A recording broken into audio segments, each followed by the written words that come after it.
पाकिस्तान की सबसे बड़ी और जदीद टैनरी केटीएम लेदर 1935 से चमड़े के कारोबार से मुंसलिक है और लेदर की दुनिया में सबसे बड़ी LWG गोल्ड रेटेड सर्टिफाइड है। वर्कर्स की सेहत और माहौल को बेहतर रखने के लिए केटीएम लेदर ने अपना रॉ मटेरियल स्टोर शहर से बाहर खुली जगह पर बनाया है, जहां न सिर्फ बड़ी तादाद में रॉ हाइड्स स्टोर की जाती हैं, बल्कि फैक्ट्री में इस्तेमाल होने वाला तमाम तर केमिकल भी स्टोर किया जाता है। बदबू और बीमारियों से बचने के लिए रॉ मटेरियल स्टोर की वेंटिलेशन को बड़े बड़े पंखों की मदद से बेहतर बनाया जाता है। गाय और भैंस की खाल को अलग अलग ढेरियों की सूरत नमक लगाकर तह बतह जमा किया जाता है।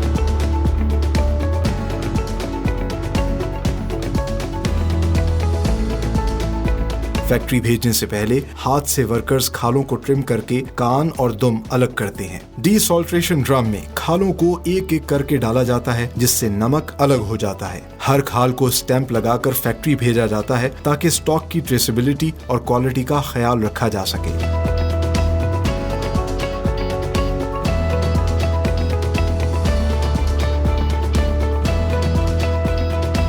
फैक्ट्री पहुंचते ही सबसे पहले रॉ हाइड को सोकिंग के प्रोसेस से गुजारा जाता है। इस मरहले में बड़े से ड्रम में रॉ हाइड को खास केमिकल और पानी में 8 से 10 घंटे तक हल्की स्पीड पर घुमाया जाता है, जिससे न सिर्फ खाल पर लगी तमाम कंटेमिनेशन साफ हो जाती है, बल्कि खाल ऐसे नरम हो जाती है जैसे अभी जानवर के जिस्म से उतारी हो।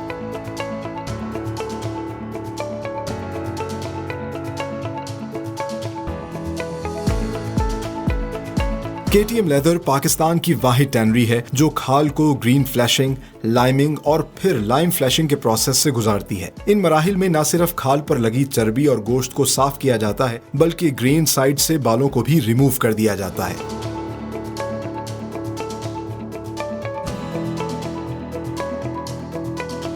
हाई क्वालिटी लेदर के लिए केटीएम लेदर लेटेस्ट टेक्नोलॉजी को इस्तेमाल करते हुए लाइम स्प्लिटिंग का प्रोसेस करती है, जिसमें खाल को 2 हिस्सों में स्प्लिट करके ग्रेन लेयर और स्प्लिट लेयर निकाली जाती है। अगले मरहले में प्रीमियम ग्रेन लेयर को बड़े बड़े ड्रम्स में डालकर खास केमिकल रेशो और पानी के साथ हाई आरपीएम पर 24 घंटे रोटेट किया जाता है, जिसके बाद हाइड वेट ब्लू लेदर में कन्वर्ट हो जाती है। मशीन की मदद से वेट ब्लू लेदर की साइजिंग और मेजरमेंट के जरिए इसकी ग्रेडिंग की जाती है और वेट ब्लू पाइल्स को लेबल किया जाता है।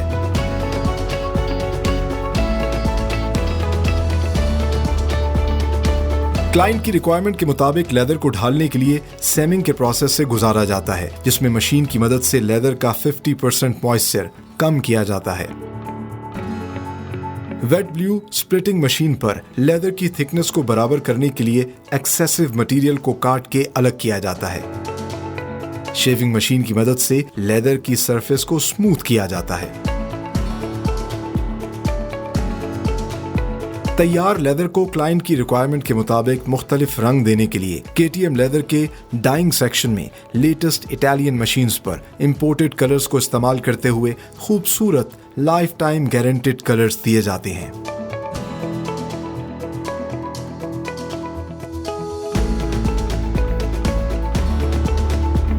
डाइड लेदर को ड्राई करने के लिए सेटिंग आउट मशीन की मदद से फ्लैट किया जाता है और इसका वाटर कंटेंट कम किया जाता है, जहां फिर इसे बड़ी बड़ी वैक्यूम ड्रायर मशीन्स पर बिछाकर ड्राई किया जाता है। अगले मरहले में जो मॉइस्चर बच जाता है, इसे कुदरती तौर पर ड्राई करने के लिए लेदर को कन्वेयर बेल्ट पे लटकाकर हैंग कर दिया जाता है।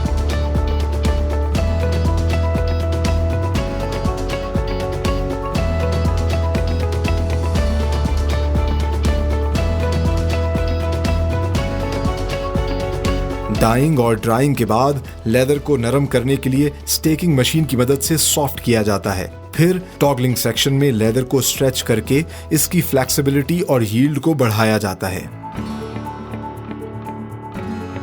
लेदर को मजीद सॉफ्ट करने के लिए बड़े मिलिंग ड्रम्स में डालकर घुमाया जाता है, जिससे लेदर आपस में रगड़ खाकर मजीद नरम हो जाता है। मिलिंग ड्रम से निकलने वाले लेदर को क्रस्ट कहा जाता है, जिसकी मशीन पर मेजरमेंट के बाद हाथों से ट्रिमिंग की जाती है और फिर क्वालिटी चेक के बाद ग्रेडिंग की जाती है। तैयार लेदर की फिनिशिंग के लिए पहले बफिंग सेक्शन में मजीद रगड़ाई से गुजारा जाता है, फिर स्प्रे प्लांट में स्प्रे गन्स की मदद से कलर्स को मजीद चमकदार और जाजिबे नजर बनाया जाता है।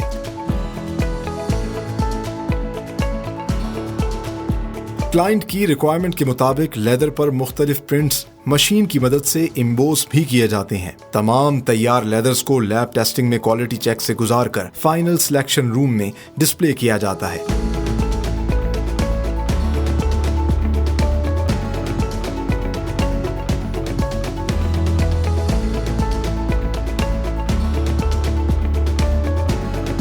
KTM लेदर अब अपने प्रीमियम लेदर से वर्ल्ड क्लास फुटवेयर भी तैयार कर रहा है।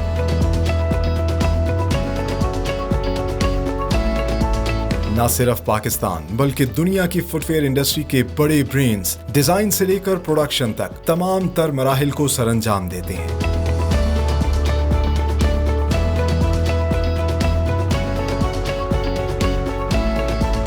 इस तरह KTM lather with the brand name of KTM footwear दुनिया के बड़े बड़े शू ब्रांड्स को इंटरनेशनल स्टैंडर्ड्स के लेदर शूज, स्नीकर्स और दीगर फुटवेयर्स बनाकर एक्सपोर्ट कर रहा है with the proud tag of made in Pakistan.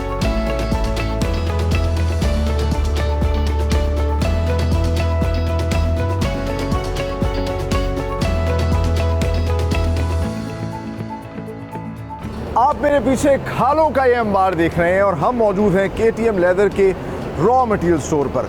यहाँ पर ना सिर्फ ये रॉ हाइड को स्टोर करते हैं बल्कि जितना भी केमिकल फैक्ट्री के अंदर इस्तेमाल होता है उसको भी इधर ही स्टोर किया जाता है। अच्छा, जो रॉ हाइड है जिसको रॉ स्किन कहते हैं, ये दो हिस्सों में इसको सेग्रीगेट करके रखते हैं। एक तो काऊ लेदर है जो ज़्यादा इस्तेमाल होती है क्योंकि बकरा ईद पर ज़्यादातर काऊ का लेदर जो है वो यहाँ आता है, और दूसरी जानिब जो है बफलो हाइड जो है उसको अलग स्टॉक किया जाता है। ये मेरे पीछे जो आप पाइल्स देख रहे हैं, हर पाइल के अंदर तकरीबन 80 से 100 के करीब जो है खालें जमा की जाती हैं। इनको पहले से सॉल्ट लगा होता है और जब ये यहाँ पर रखते हैं इसको तो 2 से 4 दिन के अंदर सॉल्ट की वजह से तमाम तर मॉइस्चर खाल से निकल आता है। अच्छा, आम तौर पे तसव्वुर किया जाता है कि यहाँ पे बहुत ज़्यादा स्मेल होती है और होनी भी चाहिए, लेकिन इंटरेस्टिंग पार्ट इज़ इन्होंने शहर से बाहर इसको लगाया है और यहाँ वेंटिलेशन का इतना बेहतरीन इंतज़ाम किया है। बड़े बड़े फैंस लगे हुए हैं, हवा क्रॉस हो रही है जिसकी वजह से आपको वो दिक्कत नहीं होती जो शायद आम टैनरीज के अंदर हो। तो यहाँ सबसे पहला प्रोसेस होता है डिसॉल्टेशन का। वो कैसे होता है ये आपको दिखा दूँ।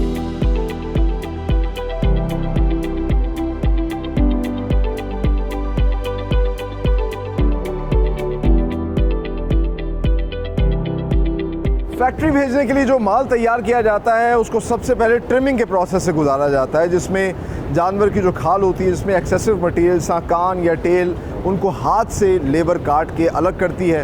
ये वेस्ट भी सेल हो जाता है मुख्तलिफ इंडस्ट्री को।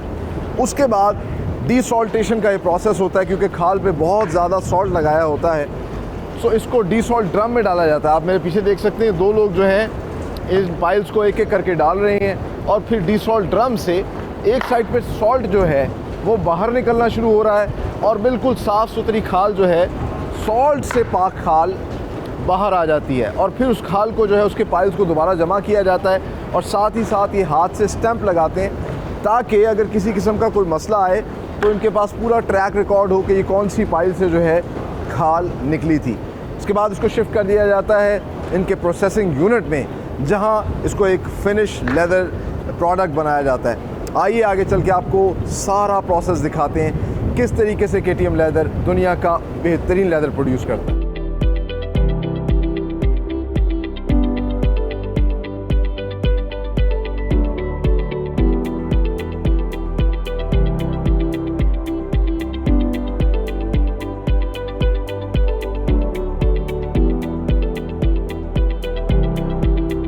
मेरे पीछे आप ये बड़े बड़े ड्रम्स देख रहे हैं। यहाँ पर शुरू होता है सबसे पहला प्रोसेस, जिसको कहते हैं सोकिंग प्रोसेस।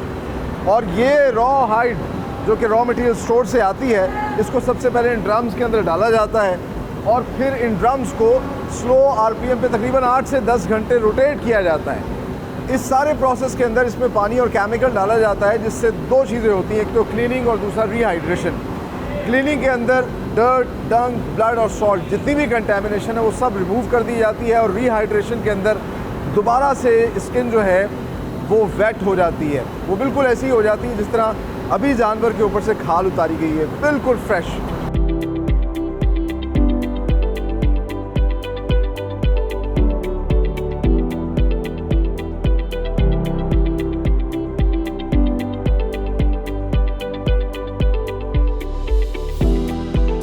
सोकिंग के बाद टेनिंग तक पहुंचने में स्किन को मुख्तलिफ मराहिल से गुजारा जाता है, जिसमें सबसे पहला मरहला ग्रीन फ्लैशिंग का होता है। इसमें होता यह है कि जो फ्लैश वाली साइड होती है जिसमें फैट या फ्लैश होता है उसको रिमूव किया जाता है और फिर दोबारा से स्किन को डाला जाता है बड़े बड़े ड्रम्स में, और वहाँ पर केमिकल प्रोसेस के बाद जो उस पर हेयर होते हैं उनको रिमूव किया जाता है। इस प्रोसेस को लाइमिंग प्रोसेस कहते हैं या आम ज़बान में अनहेयरिंग प्रोसेस कहते हैं।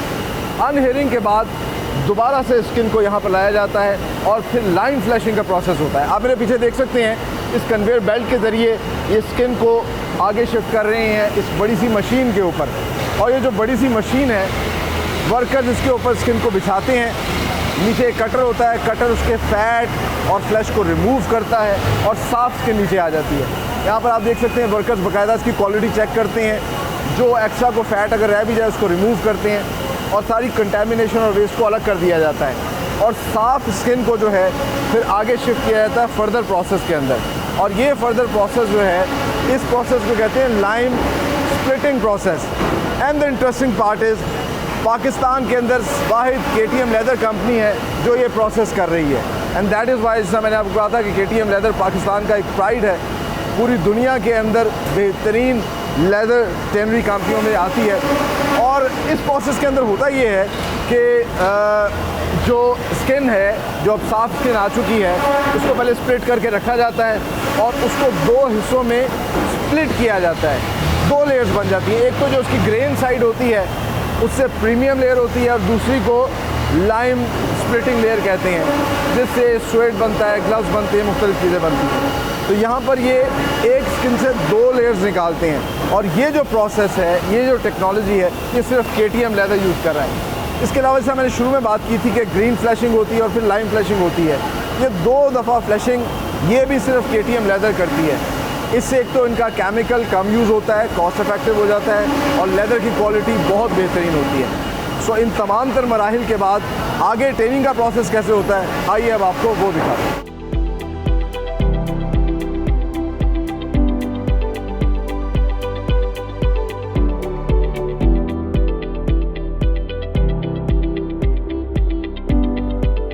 लाइम स्प्लिटिंग के बाद जो प्रीमियम लेयर है उसको बड़े बड़े ड्रम्स में दोबारा से डाला जाता है और वहाँ पर होता है टेनिंग का प्रोसेस, जिसके बाद स्किन जो है वो लेदर में कन्वर्ट हो जाती है। बड़े बड़े ड्रम्स के अंदर मुख्तलिफ केमिकल्स डाले जाते हैं और तकरीबन 24 घंटे 7 से 8 RPM की हाई स्पीड के ऊपर इसको रोटेट किया जाता है। और एक बहुत ही अहम चीज़ में डाली जाती है वो होती है क्रोम मेटल, जिसके बाद जो लेदर बाहर आता है, जिस तरह कि आप देख सकते हैं ब्लू कलर, इसको ब्लू वेट लेदर कहते हैं, और ये बाहर आता है।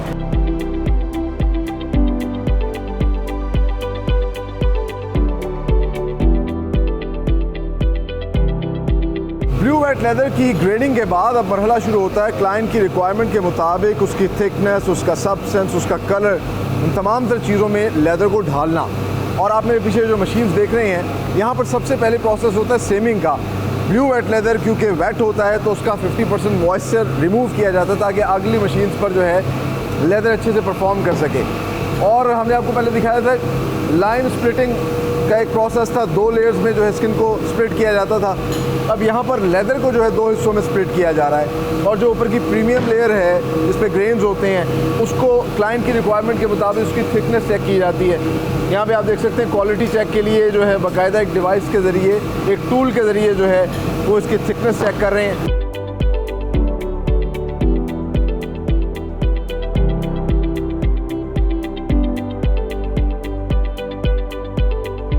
हम मौजूद हैं KTM लेदर के डाइंग सेक्शन के अंदर, और जिस तरह के हम पहले भी बात कर रहे थे कि लेदर जो है वो एक प्रीमियम फैशन प्रोडक्ट है और इसी वजह से मुख्तलिफ कलर्स में इसको डाई किया जाता है। और आप मेरे पीछे देख सकते हैं बड़े बड़े ड्रम्स लगे हुए हैं, ये लेटेस्ट टेक्नोलॉजी है जिसको इस्तेमाल कर रहे हैं लेदर को डाई करने के लिए अपनी क्लाइंट की रिक्वायरमेंट के मुताबिक। और फॉर्चुनेटली इस वक्त हमारे साथ मौजूद हैं इनके chief technician mister Adnan Shahid. अस्सलाम वालेकुम अदनान साहब, कैसे हैं आप?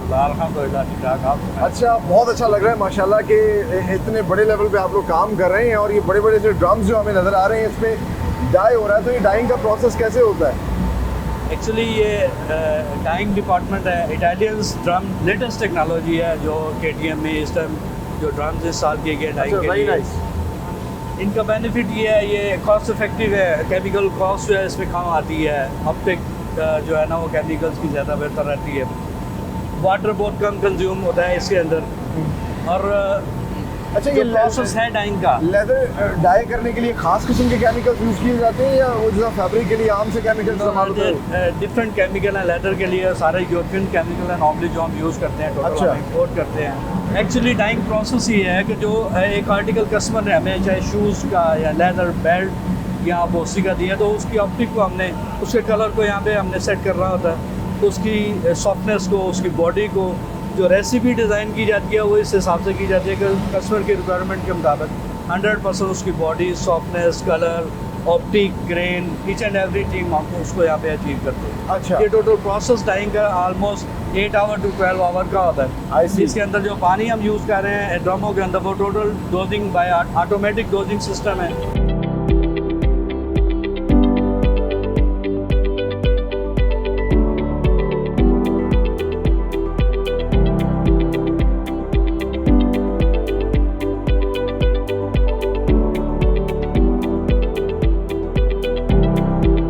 सो डाइंग के बाद जो डाइड लेदर है उसको ट्रीट किया जाता है। उसमें सबसे पहला प्रोसेस होता है सेटिंग आउट का।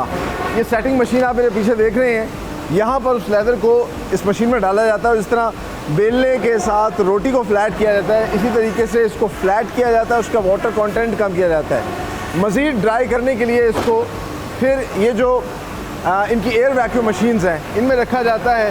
हाथ से देखिए आप कि किस तरीके से उसको सीधा कर रहे हैं और फिर इसको एक किस्म का प्रेस करते हैं। ये प्रोसेस होने के बाद इनको फिर एयर ड्राई किया जाता है, इनको हैंग कर दिया जाता है। नेचुरली एयर से ये जो है ड्राई होते हैं और फिर एक स्टैकलिंग मशीन होती है जो कि इसकी सॉफ्टनेस को क्लाइंट की रिक्वायरमेंट के मुताबिक करती है। वहाँ से इस लेदर को शिफ्ट किया जाता है टॉगलिंग सेक्शन में, जहाँ लेदर को स्ट्रेच किया जाता है, इसकी यील्ड बढ़ाई जाती है और इसकी फ्लेक्सिबिलिटी बेहतर की जाती है। ये सारा प्रोसेस होता है और इसके बाद फिर आगे फर्दर क्लाइंट की रिक्वायरमेंट के मुताबिक मज़ीद अमेंडमेंट की जाती है, वो आपको दिखाते हैं।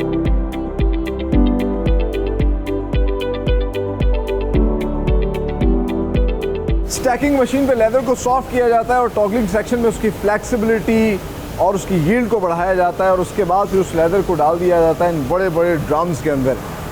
इन इटालियन ड्रम्स में ना पानी डाला जाता है, ना किसी किस्म का कोई केमिकल, और इसमें होता ये है कि हाई आरपीएम पे रोटेट किया जाता है लेदर को। लेदर नेचुरली जो है रगड़ खा खा के सॉफ्ट हो जाता है, उसके ग्रेन्स ज़्यादा नुमाया होते हैं। और ये आप देख सकते हैं कि जो लेदर की एक शेप सामने आई, इसको क्रस्ट लेदर कहते हैं, बट अभी भी ये फाइनल प्रोडक्ट नहीं बना। यहाँ से इसकी मेजरमेंट की जाती है, एक किस्म का क्वालिटी चेक है कि एक्सपेक्टेड क्या था और एक्चुअल रिजल्ट्स क्या निकले, और फिर इसके बाद जो है इसकी ट्रिमिंग की जाती है। यहाँ पे ख़वातीन का एक विमेन सेक्शन है जो ट्रिमिंग करता है, और उसके बाद ये जो क्रस्ट लेदर है फिर इसकी ग्रेडिंग की जाती है, क्रस्ट सिलेक्शन किया जाता है।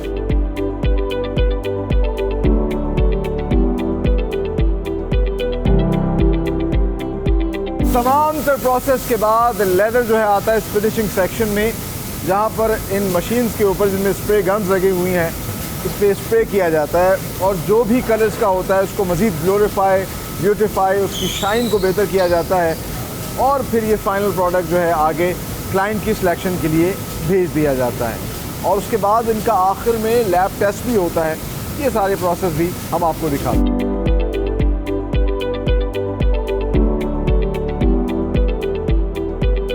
लेदर की कलर ग्लोरिफिकेशन और उसकी शाइन के बाद जो है क्लाइंट की रिक्वायरमेंट के मुताबिक उसके पैटर्न को भी इम्बोज किया जाता है। जिस तरह कि आप देख सकते हैं बिल्कुल प्लेन लेदर है और यहाँ पर इन्होंने एक फर्मा लगाया हुआ है जो उस पर ग्रेन्स डालेगा, तो एक साइड से इस पर डाला जाता है और फर्मे के मुताबिक इस तरह का भी पैटर्न क्लाइंट को चाहिए होता है। इस तरह ये एक अलग छोटे छोटे ग्रेन्स का फर्मा है, वो बड़े ग्रेन्स का फर्मा है, इसमें से गुजरेगा और उसके बाद जो है एक पैटर्न इम्बोस हो जाएगा लेदर के ऊपर।